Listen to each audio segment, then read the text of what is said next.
اگر آپ لوگ چاہیں تو میری بھتیجی اس کا رشتہ لے سکتے ہیں تاکہ آپ کی عزت کا مان رہے، اور اس کے بعد اگر اسے چھوڑنا بھی چاہیں تو ہم کوئی شکوہ نہیں کریں گے۔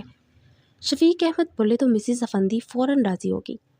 پلیز ماما چلے، میں میڈیا کو جواب دے لوں گا، وہ آہستہ سے بولا، مگر میں میڈیا کو وہ جواب نہیں دے سکتی۔ ابھی فی الحال میری اور اپنی عزت کا خیال رکھنے کی خاطر اس لڑکی سے شادی کر لو، پھر اس کے بعد اسے چھوڑ دینا، کوئی بھی بہانہ بنا کر۔ وہ بولی تو شفیق احمد کے کندھے مزید جھک گئے۔ عارش نے چپ چاپ سر اسباب میں ہلا دیا۔ پھر اس کی چچی ربیہ نے اسے ہاتھ جوڑ کر عارش سے شادی کرنے کو کہا، تو وہ گمسم سی انہیں دیکھنے لگی، اور پھر ان کے فیصلے پر چپ چاپ اپنا سر جھکا دیا، اور اس کا نکاح ہونے کے بعد اسے رخصت ہو کر افندی ولا آنا پڑا، مگر یہاں آنے پر اس کے شوہر نے اسے کمرے سے ٹیرس پر نکالتے دروازہ لاک کر دیا تھا۔ وہ اس پسلیوں میں گھستی سردی سے پریشان گھٹنوں میں سردیاں بیٹھی تھی۔ کچھ دیر کے بعد سردی کی شدت سے بے ہوش ہو گئی۔ عارش کے اندر فضا کے لیے دھوکہ کرنے کی آگ لگائی ہوئی تھی، اور اوپر مجبوراً فضا کی کزن سے شادی کرنی پڑی۔ اسے ٹیرس پہ نکال کر صوفے پہ بیٹھا سگریٹ سے دل جلا رہا تھا، اور یوں ہی بیٹھے اسے 2 گھنٹے ہو چکے تھے۔ وہ سونے کے لیے اپنے بیڈ کی جانب بڑھ ہی رہا تھا کہ ایک دم سے اس لڑکی کا خیال آیا، تو ٹیرس کا دروازہ کھولتے باہر نکلا تو زمین پر سکڑی سمٹی لیٹی تھی یہ لڑکی۔ وہ اسے پکارنے لگا، مگر وہ ٹس سے مس نہ ہوئی۔ وہ پنجوں کے بل بیٹھتا اسے سیدھا کرنے لگا تو وہ بے ہوش تھی۔ وہ لب بھینچ کر اسے گود میں اٹھاتا بیڈ پر لٹا کر اسے دیکھنے لگا۔ اس کا چہرہ سردی سے سرخ پڑا تھا اور گلابی ہونٹ نیلے تھے۔ عارش اس کا چہرہ تھپتھپانے لگا۔ کچھ دیر کے بعد اس نے آنکھیں کھولی تو وہ گہرا سانس بھرتا پیچھے ہوا۔ اٹھ کر چینج کر لیجیے، میں اتنی دیر میں ہاٹ کافی بناتا ہوں۔ وہ کافی کانپتے وجود سے اٹھی اور منہ ہاتھ دھو کر کپڑے چینج کیے۔ یہ کافی پی لیجیے، سردی میں افاقہ ہوگا۔ وہ سنجیدگی سے بولا تو اس نے کپ کپاتے ہاتھوں سے مگ تھام میں اس کی گرماش کو اندر اتارا۔ اسے کافی بہت کڑوی لگ رہی تھی، مگر ڈر کے مارے وہ پیے ہی جا رہی تھی۔ وہ دوسری سائڈ پر کمفرٹر لپیٹے روح پھیر کر لیٹا ہوا تھا۔ وہ کافی ختم کرنے کے بعد سمٹ کر اپنی سائڈ پر لیٹ گئی، اور سیاہ آنکھوں سے پھر سے آنسو بہنا شروع ہو گئے۔ اگلے دن وہ صبح صبح اٹھی تو اسے اپنا پورا بدن ٹوٹتا ہوا محسوس ہو رہا تھا، مگر وہ تو ازل سے ٹھیک تھی۔ ایسی تکلیفیں اس کے لیے کوئی معنی نہیں رکھتی تھی۔ اس نے نماز ادا کی اور پھر اٹھ کر کپڑے چینج کیے اور باہر نکل کر آئی تو عارش کی دادو لاؤنج میں بیٹھی تسبیح کر رہی تھی۔ اس نے پاس جا کر سلام کیا تو انہوں نے نگاہیں اٹھا کر اسے دکھا، سامنے صوفے پر بیٹھنے کا اشارہ کیا۔ وہ چپ چاپ ان کے سامنے جا کر سر جھکا کر بیٹھ گئی۔ میں بیمار بندی ہوں، میں شادی پر نہیں جا سکی، مگر جو کچھ ہوا مجھے معلوم ہوا۔ میرے بچے کا دل بہت بری طرح ٹوٹا ہے، اور تمہیں کوشش کرنی ہے کہ اس کے ٹوٹے دل کو پھر سے جوڑو۔ اور وہ کچھ اور بھی کہہ رہی تھی، تو معاف کر دینا، تو دادو نے کہا۔ جی دادو، وہ فرما برداری سے بولی تو دادو اسے دعائیں دینے لگی۔ صابرہ چائے بنا دے، دادو نے آواز لگائی۔ دادو اگر آپ کہیں تو میں بنا دوں، اس نے جھجکتے ہوئے پوچھا۔ ہاں بیٹا بنا لو، مگر عارش کو جیسی پسند ہے وہی بنانا، کڑوی کسیلی اور میرے لیے دودھ پتی، وہ کہتی وہ اٹھ کر چلے گی۔ وہ اٹھ کر صابرہ کے ساتھ کچن کی جانب بڑھ گئی۔ دادو کے لیے چائے کے بعد اس نے عارش کے لیے اسٹرانگ سی چائے بنائی اور کمرے میں آئی تو وہ ایکسرسائز کر رہا تھا۔ آپ کی چائے، اس نے پاس جا کر کہا تو وہ چائے تھام کر ٹیرس کی جانب بڑھا، پھر اسی وقت واپس پلٹ آیا۔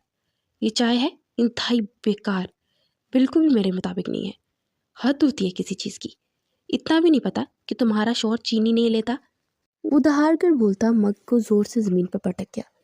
اشال کا دل اچھل کر حلق میں آ گیا۔ وہ ٹاول تھام کر واش روم کی جانب بڑھا تو وہ اپنی آنکھوں کی نمی کو دوپٹے کے پلو سے صاف کرتے ہوئے زمین پر بکھرے مگ کے کانچ کے ٹکڑے اکٹھے کرنے لگی۔ سب صاف کر کے وہ فارغ ہوئی اور وارڈروب کے لیے کپڑے سیٹ کرنے لگی تو وہ اتنی دیر میں فریش ہو کر بالوں کو رگڑتا وارڈروب کی جانب آیا کہ بے دھیانی میں مڑتی اشال سے بری طرح ٹکرایا، اور وہ اسے لیتا ہوا پشت کے بل زمین پر گرا، اور وہ اس کے اوپر تھی، اور اس کے جوڑے میں مکید بال بھی بکھر کر کسی آبشار کی مانند انہیں ڈھانپ چکے تھے۔ وہ یک ٹک اسے دیکھے گئی، جس کی گہری براؤن آنکھوں میں ناگواری بڑے تاثرات تھے۔ میرے اوپر سے اٹھنے کا کیا لیں گی آپ محترمہ؟ وہ سرد لہجے میں بولا تو ہڑبڑا کر اٹھنے لگی، مگر توازن برقرار نہ رکھتے دوبارہ سے اس پر گری، اور اب کی بار عارش کے لب اس کے ماتھے پر ٹکرائے تو وہ جیسے پوری جان سے کانپ گئی اور دل تو جیسے پسلیاں توڑ کر باہر نکلنے کو بےتاب تھا۔ پھر عارش نے اس کی کمر میں ہاتھ ڈالتے اسے پہلو میں گرایا اور اٹھ کر کھڑا ہو گیا۔ اسے خشمگین نگاہوں سے دیکھنے لگا، جو کہ دوپٹہ ٹھیک کرتی اٹھ کھڑی ہوئی تھی۔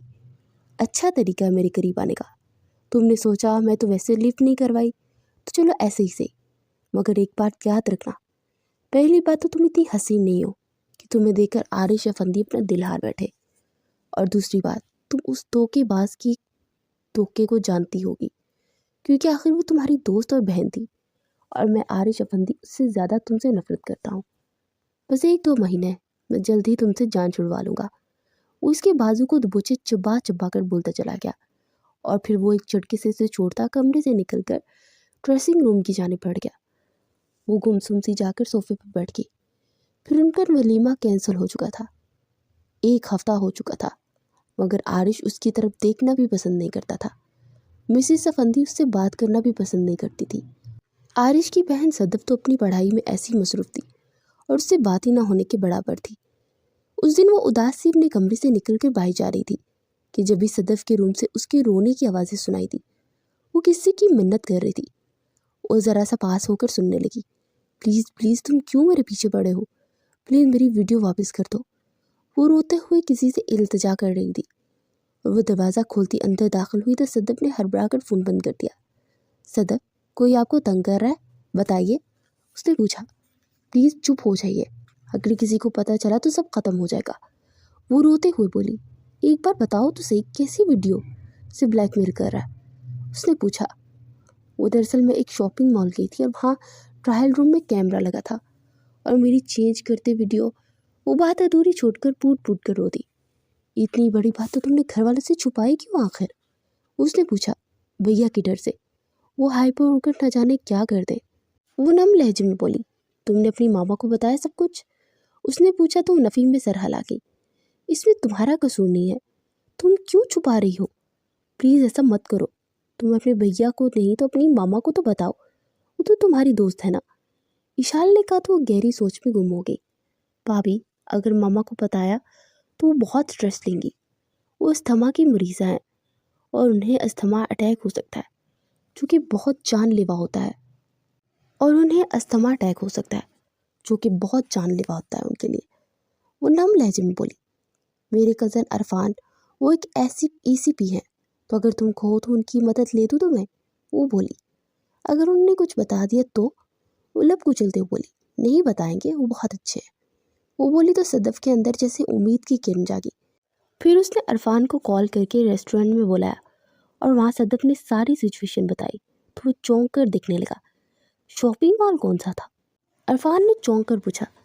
دی ہورائزن مال، آہستہ سے بولا تو کسی گہری سوچ میں ڈوب گیا۔ ڈونٹ وری، سب ٹھیک ہو جائے گا، آپ فکر مت کیجیے، مجھے اس شخص کا نمبر دے دیں۔ عرفان اٹھتے ہوئے بولا تو صدف نے جلدی سے نمبر لکھوایا اور سر ہلاتے ہوئے باہر نکل گیا۔ وہ صدف کے ساتھ واپس آئی تو لاؤنج میں بیٹھے عارش نے حیرانی سے اسے دیکھا۔ کہاں سے آ رہے ہو؟ اور مجھے شاپنگ کرنی تھی تو وہ بھابھی کے لے کے چلی گئی۔ صدف جلدی سے بولتے اس نے پرسکون سی سانس خارج کی، کیونکہ وہ تو اسے دیکھ کر ہی گھبرا چکی تھی اور اسے تو ڈھنگ سے جھوٹ بولنا بھی نہیں آتا تھا۔ پھر وہ کمرے میں چلے گئی۔ کچھ دیر کے بعد وہ کمرے میں آیا تو اس کا موبائل بج رہا تھا۔ اس نے پاس جا کر دیکھا تو اس پہ عرفان کی DP جگمگا رہی تھی اور اوپر عرفان بھائی لکھا تھا۔ اس کے ماتھے پر بل پڑ گئے، مگر وہ اگنور کرتا جا کر وارڈروب سے کپڑے نکالنے لگا تو وہ باہر آیا تو فون پر بات کر رہی تھی۔ اسے دیکھتے اس نے فون بند کر دیا۔ پھر اس نے محسوس کیا کہ وہ میسیج پر لگی ہے اور وہ لب بھینچ کر اسے خون خوار نگاہوں سے دیکھنے لگا۔ پھر وہ اٹھ کر باہر نکلی تو اس نے جا کر فون اٹھا کر دیکھا تو عرفان سے کسی ویڈیو کے متعلق بات کر رہی تھی اور اسے اتنی سمجھ آئی کہ کوئی ویڈیو جس سے بدنامی کا خطرہ ہے۔ اس کا چہرہ غصے سے سرخ ہو گیا۔ تو تمہارا بھی کریکٹر مشکوک ہے، تمہیں میں چھوڑوں گا نہیں، وہ غصے سے دل ہی دل میں بولا۔ وہ اسی وقت اندر داخل ہوئی اور اس کا چہرہ عارش کے ہاتھ میں موجود موبائل دیکھ کر زد پڑ گیا۔ کیا چل رہا ہے یہ سب؟ وہ دہارا تو اس نے سہم کر اسے دیکھا۔ عارش نے اس کی کمر پر ہاتھ ڈالے اسے قریب کیا اور اس کی آنکھوں میں دیکھنے لگا۔ بولو۔ وہ دوبارہ سے دہاڑا تو اس کی سیاہ آنکھیں لبالب نمکین پانیوں سے بڑھ گئی۔ میں تو آپ کی زندگی میں صرف ایک انچاہی عورت ہوں، تو آپ کو کیا، جو مرضی کروں۔ آپ مجھ پر کوئی حق نہیں رکھتے، وہ نگاہیں چرا کر بولی اور اسے سیخ پا کر گئی۔ وہ اسے چھوڑتا ہوا مڑا اور دروازہ بند کرتا شرٹ کے بٹن کھولتا اس کی طرف بڑھنے لگا تو گھبرا کر تیزی سے اس کی سائڈ سے ہو کر گزرنے لگی تو اس کے بازو سے جھکڑ کر خود کے حصار میں قید کرتا اسے زور پر بیڈ پر پٹکتے اس پر جھکا۔ پلیز نہیں، وہ نفی میں سر ہلاتی اس کے ارادوں سے روکنے لگی، مگر اس کے دماغ میں اس قدر غصہ تھا کہ آج وہ سارا غصہ اس پر انڈیلنے لگا۔ وہ کچھ دیر مزید مزاحمت کر رہی مگر اس کا کمزور وجود اس کے آگے ہار گیا۔ اسے نیم بے ہوش چھوڑتا وہ پیچھے ہٹا۔ آئندہ سے اگر زبان درازی کی تو اس سے بھی برا حشر کروں گا، اور ہاں، جب تک میری زندگی میں ہو تب تک کسی مرد سے تعلق مت بنانا، یہ آخری بار وارننگ ہے۔ وہ بولتا ہوا اٹھ کر فریش ہونے چلا گیا۔ وہ جب باہر نکلا تو بامشکل اٹھ کر خود کو سمیٹتی اٹھ کر واش روم کی جانب بڑھ گئی۔ وہ فریش ہو کر کچھ بہتر محسوس کر رہی تھی، مگر جسم درد کر رہا تھا اور روح اس سے بھی زیادہ گھائل تھی۔ عرفان کو میسج کر کے اس نے صدف کا نمبر دے دیا تاکہ اس سے خود ہی بات چیت کر سکے، اور پھر اٹھ کر وہ ٹیرس پہ آ گئی۔ وہ اس ٹھٹرتی شام میں گمسم سی اندھیرے میں کھڑی اپنے مستقبل کے بارے میں سوچ رہی تھی۔ اگلے 2 دن یوں ہی اداسی میں گزرے تھے، اور آج وہ لان میں بیٹھی رہی تھی کہ جبھی عرفان کی کال آ گئی۔ وہ اس سے بات کر رہی تھی کہ اس کے ہاتھ سے کسی نے موبائل چھپٹا۔ وہ ہڑبڑا کے مڑی تو عارش کھڑا اسے خونخوار نگاہوں سے دیکھ رہا تھا۔ خوف سے اس کے حلق میں کانٹے سے اگ گئے تھے۔ اپنے ماں باپ کو لے کر فوراً پہنچو، وہ موبائل کان کو لگاتا سیٹ لہجے میں بولا اور کال کاٹ کر اس کے بازو سے کھینچتا اسے لاؤنج میں لے آیا۔ کچھ دیر میں چچا چچی اور عرفان بھی آ چکے تھے۔ جب آپ کے بیٹے سے اس کا افیئر تھا تو آپ نے میرے پلے کیوں باندھا؟